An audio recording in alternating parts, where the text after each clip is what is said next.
Hello everyone, my name is Kumar Singh, and in this video I will be presenting a case study on IBM Z architecture followed by a short assembly code demonstration where I will calculate the factorial of a number using the assembly code language and run it in a simulator. First, if we look into the architectural overview of the IBM Z architecture, then we see that IBM Z architecture is a 64-bit CISC, that is a complex instruction set computing architecture developed by IBM for its mainframe computers. It was the first introduced in 2000 as an evolution of the older system by 390 architecture.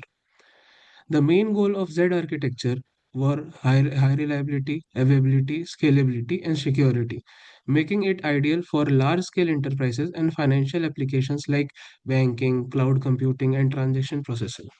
The main key features are six. Firstly, 64-bit general-purpose registers, compatibility with older IBM mainframes, support for 100 of hardware thread, high speed input-output channel, and virtualization support, advanced error detection, and many more. Similarly, if we look into the IBM overall overall IBM architecture, it represents stability, power, scalability for a critical workload. If we look into the instruction set architecture of the IBM Z architecture, we say that the Z architecture uses a CISC style instruction set, which means it has a complex variable length instruction ranging from 2 bytes to 6 bytes. It supports multiple addressing modes such as register addressing, immediate addressing, displacement addressing. Each instruction can perform arithmetic, logical, control, and input-output operations. A few interesting instructions are MCV, which is move characters from one memory location to another, similar to CPY, which is a memory copying instruction. WTO, write to operate, used to display output messages. SVC, supervisor call for systems services like input and output. These rich instructions make it powerful and suitable for system level programming. Next, if we look into the data path and pipelining architecture, we see that the Z architecture processor uses deep scalar pipeline that allows multiple instructions to execute simultaneously. It can fetch, decode, and execute several instructions per cycle and support out of order execution and speculative execution, similar to modern RISC architecture. The data path includes 16 general purpose registers, which are of 64-bit each, 16 floating point registers, control registers for program state, a pipeline with stage like fetch, decode, execute, write back. This combination enables high throughput and efficient instruction level parallelism. If we look into the memory hierarchy and reliability of this IBM Z architecture, then we see that the IBM Z architecture has advanced memory hierarchy designed for a very high speed data access.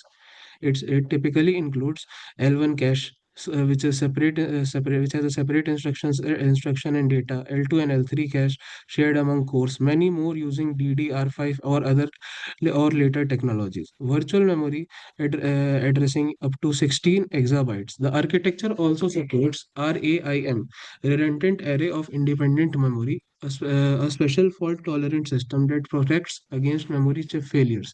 These memory optimizations make IBM Z architectures extremely reliable and considerate in performance and overall consistent throughout its performance. If you look into the specialized features and the enterprise capabilities of IBM Z architecture, then IBM Z architecture support multi-core and multi-threading. Each core can handle multiple hardware threads concurrently. It also includes SIMD, single instruction, multiple data, operations for vector processing, cryptographic coprocessors for secure encryption and decryption, virtualization features like LPARs, logical partitions, and ZVMs, which allow running multiple operating systems on a single mainframe. Support for AI acceleration using IBM's integrated framework. These specialized features make it truly enterprise grade and computing powerhouse.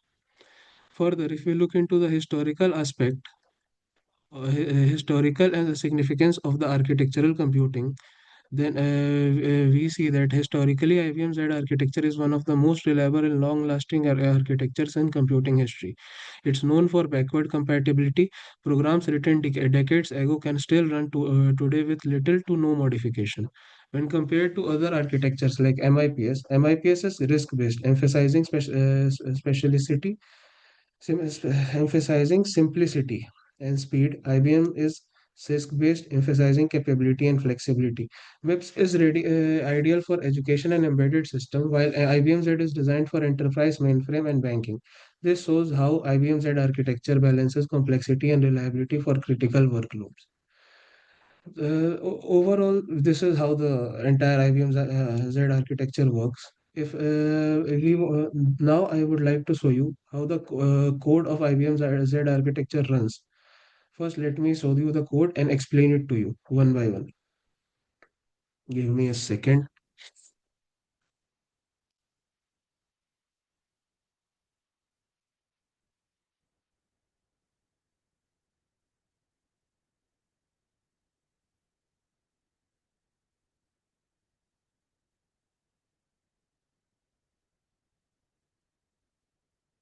Okay.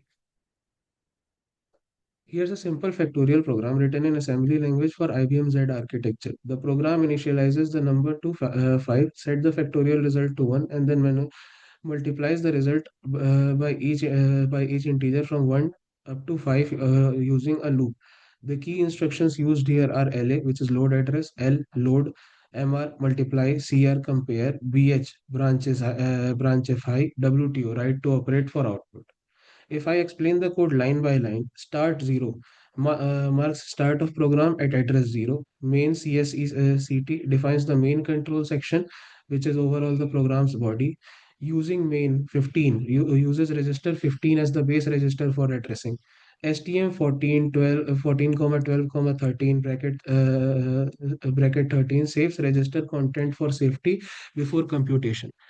Loads the base LR 12, 15 loads the base register of R12 into R15. LA 2, is equal to F5 loads the number 5 into register R2. This is our N. L3, is equal to F1 initializes fact is equal to 1 into register 3. L4, equal to F of 1 initializes counter 1 register in the register 4. Loop label for loop to start CR4, 2 compares counters in a counter in register 4 with n in register 2. BH done shows that branches to done if counter is greater than n. MR5, 3 multiplies factorial f, that is fact, into the to the counter, and the result is stored in R node, which is a low part. LR3, 0 loads product of into R naught back in the R naught back into factorial R3 factorial, which is stored in a register R3. LA4, 14 increments counter by 1. B loop goes back to the loop to start and done. Loop exit it is a loop exiting label. ST3, result stores the final factorial value into the memory. WTO factorial complete prints a success message. XR 15, 15 sets result code to 0. BR 14 returns control to operating system, and result DSF allocates memory space for the result. Finally, the result is stored in the memory variable called result. And now let me show you how the code works. Here I am running the program in the stimulator. Give me a second.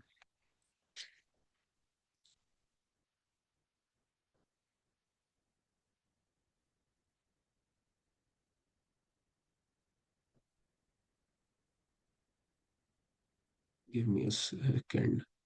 Here I'll show you how the code runs in the stimulator.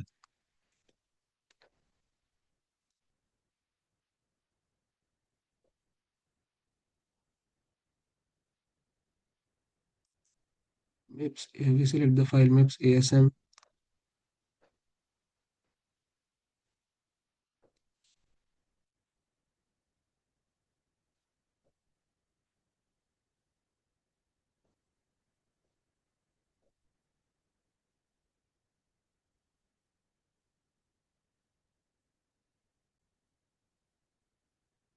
Okay, so I'm sorry, there was some issue.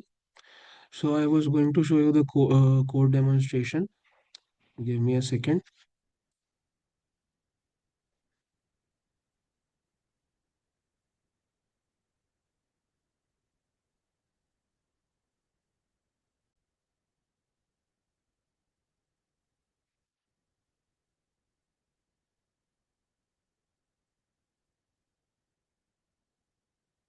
So, sir, once we upload the file, it has our desired code in it into the simulator.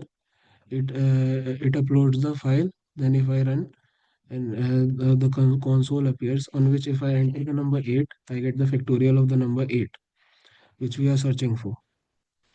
Thus, what I'm trying to say is, in conclusion, the IBM Z architecture represents one of the most powerful and reliable computing systems ever built, combining the high performance parallelism and fault tolerance.